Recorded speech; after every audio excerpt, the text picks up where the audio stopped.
Hi all, എല്ലാവർക്കും പ്രാർത്ഥനാ തീർത്ഥത്തിന്റെ പുതിയൊരു വീഡിയോയിലേക്ക് സ്വാഗതം. വിഷ്ണു സഹസ്രനാമം ജപിക്കുന്നതിലൂടെ ഒരുപാട് ഗുണങ്ങൾ നമുക്ക് ലഭിക്കുന്നുണ്ട് അല്ലെ? അതിനെക്കുറിച്ചൊരു ഡീറ്റെയിൽഡ് വീഡിയോ ഞാൻ കഴിഞ്ഞ ദിവസം ചെയ്തിട്ടുണ്ടായിരുന്നു. അതില് ഒരുപാട് ആൾക്കാർ സംശയം ചോദിച്ചിട്ടുണ്ടായിരുന്നു, ഈ വിഷ്ണു സഹസ്രനാമം എല്ലാവർക്കും ജപിക്കാമോ, അല്ലെങ്കിൽ ഇത് ജപിക്കുന്ന സമയത്ത് നമ്മൾ പാലിക്കേണ്ടതായിട്ടുള്ള അല്ലെങ്കിൽ ശ്രദ്ധിക്കേണ്ടതായിട്ടുള്ള എന്തെങ്കിലും കാര്യങ്ങളുണ്ടോ എന്നതിനെ കുറിച്ച്. തീർച്ചയായിട്ടും വിഷ്ണു സഹസ്രനാമം ജപിക്കുന്ന സമയത്ത് ജപിക്കുന്നവര് അറിഞ്ഞിരിക്കേണ്ട ചില കാര്യങ്ങളുണ്ട്. നമ്മുടെ ഭാഗത്ത് നിന്ന് പറ്റുന്ന ചെറിയ തെറ്റുകൾ പോലും നമുക്ക് വിപരീത ഫലങ്ങൾ നൽകാനുള്ള സാധ്യതയുണ്ട്. അതുകൊണ്ട് തന്നെ ദൈവികമായിട്ടുള്ള ഏതൊരു കാര്യം ചെയ്യുമ്പോഴും അതിനെ ശരിയാക്കി മനസ്സിലാക്കിക്കൊണ്ട് മാത്രം ചെയ്യുക എന്നുള്ളത് വളരെ പ്രധാനപ്പെട്ട കാര്യമാണ്. ഇന്നത്തെ വീഡിയോയിൽ ഞാൻ പറയാൻ പോകുന്നത് വിഷ്ണു സഹസ്രനാമം ജപിക്കുന്ന സമയത്ത് അല്ലെങ്കിൽ ജപിക്കുന്ന ആൾക്കാർ അറിഞ്ഞിരിക്കേണ്ട ശ്രദ്ധിക്കേണ്ട ചില കാര്യങ്ങളെ കുറിച്ചാണ്. അപ്പൊ നമുക്ക് വീഡിയോയിലേക്ക് പോകാം. അതിനു മുന്നേ നിങ്ങൾ പുതിയതായിട്ടാണ് എന്റെ ചാനൽ കാണുന്നത് എന്നുണ്ടെങ്കിൽ ദയവേദി ചാനൽ ഒന്ന് സബ്സ്ക്രൈബ് ചെയ്യുക. തൊട്ടടുത്ത് തന്നെ ഒരു കുഞ്ഞു ബെല്ലൈക്കൺ ഉണ്ട്, അതോടൊന്ന് പ്രസ് ചെയ്യുക. അതിൽ ഓൾ എന്നുള്ള ഓപ്ഷൻ സെലക്ട് ചെയ്ത് കഴിഞ്ഞാൽ എന്റെ എല്ലാ വീഡിയോസിനും നിങ്ങൾക്ക് നോട്ടിഫിക്കേഷൻ കിട്ടുന്നതായിരിക്കും. വിഷ്ണു സഹസ്രനാമം ജപിക്കുന്നത് വളരെ നല്ലതാണ് അല്ലെ? വ്യാഴത്തിന്റെ ദോഷങ്ങൾ അകന്നു പോകാൻ, ശനിയുടെ ദോഷങ്ങൾ അകന്നു പോകാൻ, ഇങ്ങനെ തുടങ്ങി നമ്മുടെ ജാതകത്തിൽ ഉണ്ടാകുന്ന പ്രശ്നങ്ങളെ പോലും ഇല്ലാതാക്കാൻ ഈ ഒരു സഹസ്രനാമം ജപിക്കുന്നത് വഴി സാധിക്കും. പ്രായഭേദമന്യേ ലിംഗഭേദമന്യേ എല്ലാവർക്കും ജപിക്കാൻ സാധിക്കുന്ന ഒരു മന്ത്രമാണ് വിഷ്ണു സഹസ്രനാമം. അറിയാവുന്ന ഏതൊരാൾക്കും ഈ ഒരു വിഷ്ണു സഹസ്രനാമം ജപിക്കാവുന്നതാണ്. കുട്ടികൾ ജപിച്ചു കഴിഞ്ഞാൽ പഠിത്ത കാര്യങ്ങളിലൊക്കെ വളരെ നല്ല മികവുണ്ടാവും.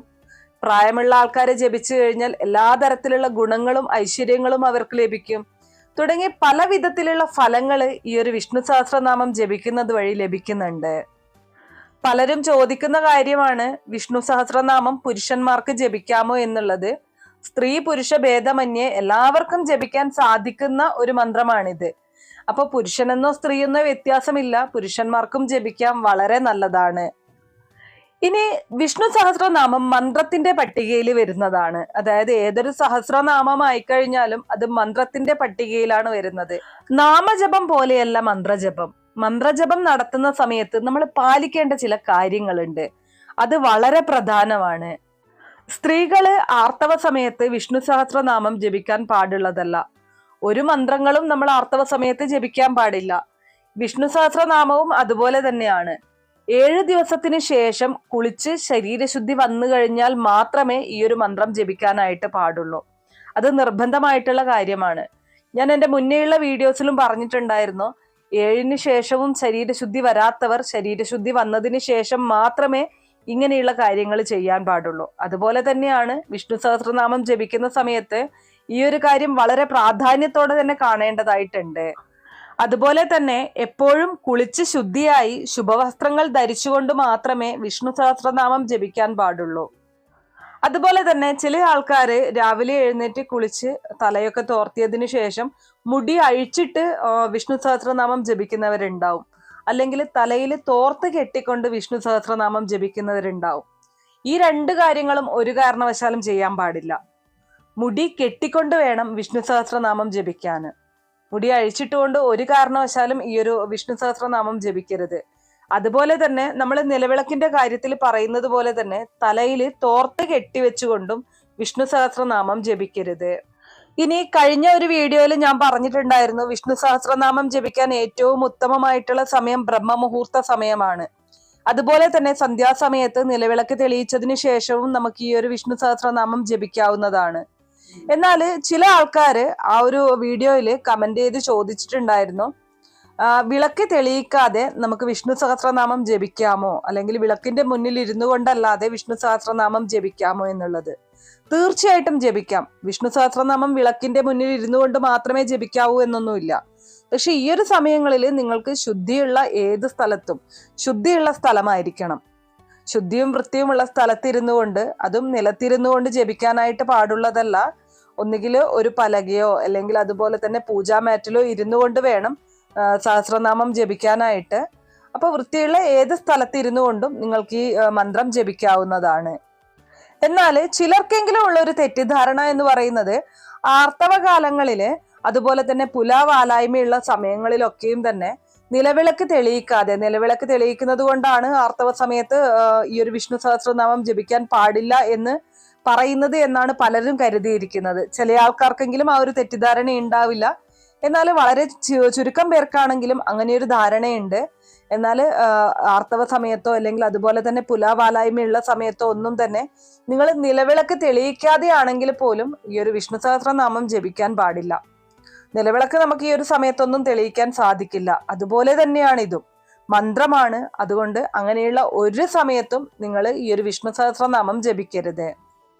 ഇനി വിഷ്ണു സഹസ്രനാമം ജപിച്ചു തുടങ്ങിക്കഴിഞ്ഞാൽ നിത്യവും ജപിക്കണമെന്നോ അതുപോലെ തന്നെ ഒരു ദിവസം മുടക്കം വന്നാൽ ദോഷമുണ്ട് എന്നോ ഒന്നും തന്നെയില്ല. നിങ്ങൾക്ക് സാധിക്കുന്ന ദിവസങ്ങളിലൊക്കെ ജപിക്കുക, അത്രയേ ഉള്ളൂ. അല്ലാതെ നിങ്ങൾ തുടക്കം കുറിച്ചു കഴിഞ്ഞാൽ അത് ഒരു ദിവസം പോലും വിടാതെ ജപിക്കണമെന്നൊന്നും എവിടെയും പറഞ്ഞിട്ടില്ല. അങ്ങനെയുള്ള സംശയങ്ങളും പലർക്കും ഉണ്ട്. അതുപോലെ കഴിഞ്ഞ ദിവസം ഒരാള് എന്നെ വിളിച്ചു ചോദിച്ചിട്ടുണ്ടായിരുന്നു, വിഷ്ണു സഹസ്രനാമം ജപിക്കാൻ ഇരുന്നു കഴിഞ്ഞാൽ 1000 നാമങ്ങളും പൂർത്തിയാക്കിയതിനു ശേഷം മാത്രമേ മന്ത്രജപം സ്റ്റോപ്പ് ചെയ്യാൻ പാടുള്ളൂ എന്ന് പറയുന്നു. അത് ശരിയാണോ എന്നുള്ളത്. അങ്ങനെയൊന്നും ഇല്ല കേട്ടോ. നിങ്ങൾക്ക് എത്ര വരെ ഒരു ദിവസം പാരായണം ചെയ്യാനായിട്ട് സാധിക്കും അത്ര വരെ മാത്രം ചെയ്താൽ മതി, അത്ര വരെ മാത്രം ജപിച്ചാൽ മതി. പിന്നീട് വൈകുന്നേരം വേണമെങ്കിൽ അങ്ങനെ ജപിക്കാം, പിറ്റേ ദിവസം വേണമെങ്കിൽ അങ്ങനെ ജപിക്കാം. അല്ലാതെ ഇത്ര വരെയും ഒരു ദിവസം കൊണ്ട് നിങ്ങൾ കംപ്ലീറ്റ് ചെയ്യണമെന്നൊന്നുമില്ല. അതൊക്കെ തെറ്റിദ്ധാരണയാണ്.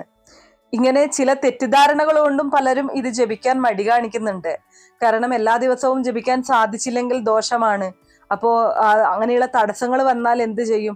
അതിനൊന്നും ആരും മടി കാണിക്കണ്ട, ആരും പേടിക്കേണ്ട ആവശ്യമില്ല. നിങ്ങൾ സാധിക്കുന്ന ദിവസങ്ങളിൽ മനസ്സിരുത്തി ഭഗവാനോട് പ്രാർത്ഥിക്കുന്നത് പോലെ തന്നെ ഈ ഒരു മന്ത്രജപം കൂടെ അതിൻ്റെ കൂടെ നടത്തി കഴിഞ്ഞാൽ വളരെയധികം ഗുണം ലഭിക്കും. ഇനി മറ്റൊരു കാര്യം, നിങ്ങൾക്ക് സാധിക്കുമെങ്കിൽ വിഷ്ണു സഹസ്രനാമം ജപിക്കുന്ന സമയത്ത് ചന്ദനക്കുറി തൊട്ടുകണ്ട് ജപിക്കാനായിട്ട് ശ്രമിക്കുക. ഇതൊരിക്കലും നിർബന്ധമായിട്ടുള്ള കാര്യമല്ല കേട്ടോ.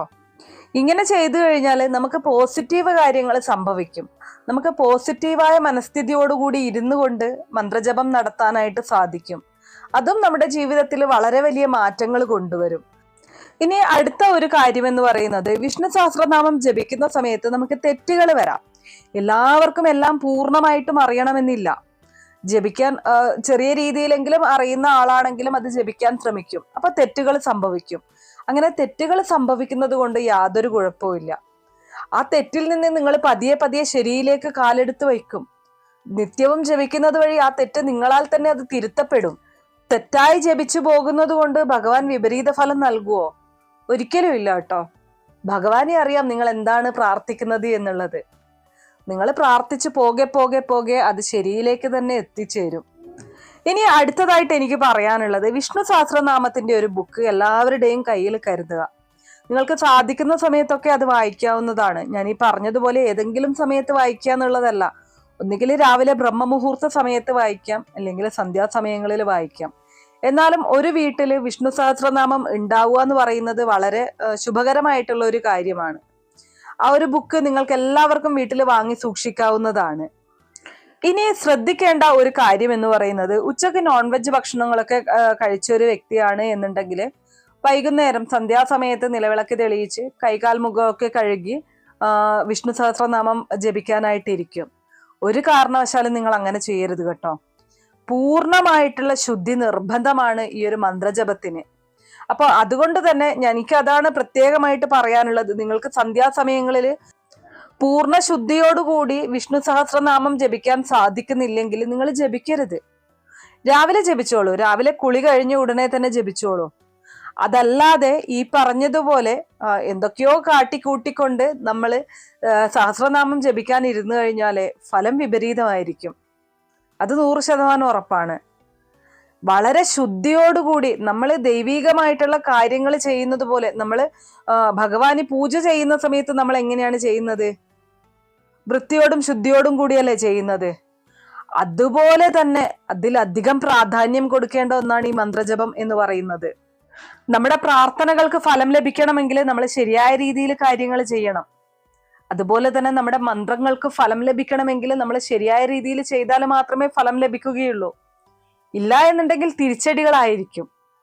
ചില ആൾക്കാർ പറയാറില്ലേ, സമയം കിട്ടുമ്പോഴൊക്കെ വിഷ്ണു സഹസ്രനാമം ജപിക്കുന്നു. ഈ സമയം കിട്ടുമ്പോഴൊക്കെ എന്ന് ഉദ്ദേശിക്കുന്നത് എന്താ? ചുമ്മാ പോയിരുന്ന സമയം കിട്ടുന്ന സമയത്ത് ജപിക്കുക എന്നുള്ളതല്ല. ശുദ്ധിയോടുകൂടി മാത്രമാണെങ്കിലേ ജപിക്കാൻ പാടുള്ളൂ. ഈ ഒരു കാര്യം വളരെ വളരെ പ്രധാനപ്പെട്ടതാണ് കേട്ടോ. അപ്പൊ നിങ്ങൾ ഇങ്ങനെയൊരു തെറ്റ് ചെയ്യാൻ പാടില്ല. തെറ്റ് ചെയ്തു കഴിഞ്ഞാൽ അതിന്റെ ഫലം വളരെ കഠിനമായിരിക്കും. പിന്നെ എപ്പോഴും മന്ത്രങ്ങൾ ജപിക്കുന്ന സമയത്ത് നമ്മൾ അതിനായിട്ടൊരു സമയം കണ്ടെത്തിക്കൊണ്ട് അല്ലെങ്കിൽ നമ്മൾ മനസ്സിനെ ഏകാഗ്രമാക്കിക്കൊണ്ട് ജപിക്കാനായിട്ട് ശ്രമിക്കണം. ഇപ്പുറത്ത് എന്തോ ഒരു ജോലിയിൽ ഏർപ്പെട്ടിരിക്കുന്ന സമയത്ത് വന്നിരുന്ന് മന്ത്രജപം നടത്തുന്നു, മനസ്സ് മുഴുവൻ ആ സൈഡിലാണ്. അവിടെ കുക്കറിന്റെ വിസിലടിക്കുന്നുണ്ടോ, അല്ലെങ്കിൽ അതുപോലെ തന്നെ വീട്ടിലുള്ള മറ്റു കാര്യങ്ങള്, രാവിലെ തന്നെ എല്ലാവരും ജോലി തിരക്കിലായിരിക്കും അല്ലെ. ഇനി ചില ആൾക്കാര് ഈ മന്ത്രം ജപിക്കുന്നത് കണ്ടിട്ടുണ്ട്. വളരെ സ്പീഡില് ഇരിക്കുന്ന സമയത്ത് മന്ത്രജപത്തിനായിട്ട് ഇരിക്കുമ്പോൾ ഇന്ന് ഇത്രയും വായിച്ചു തീർക്കണം എന്നുള്ള ഒരു ഉദ്ദേശത്തോടെ ഇരിക്കും. സ്പീഡിൽ അങ്ങ് ജപിച്ചു പോവാണ്. അങ്ങനെ ചെയ്തിട്ടും ഫലമൊന്നുമില്ല കേട്ടോ. ഇരുത്തി ചൊല്ലണം നാമങ്ങള്. നമ്മൾ അതിൻ്റെതായിട്ടുള്ള സമയങ്ങൾ എടുത്ത് വേണം ചെയ്യാനായിട്ട്. അതിൻ്റെതായിട്ടുള്ള ഇമ്പോർട്ടൻസ് അതിന് കൊടുക്കണം.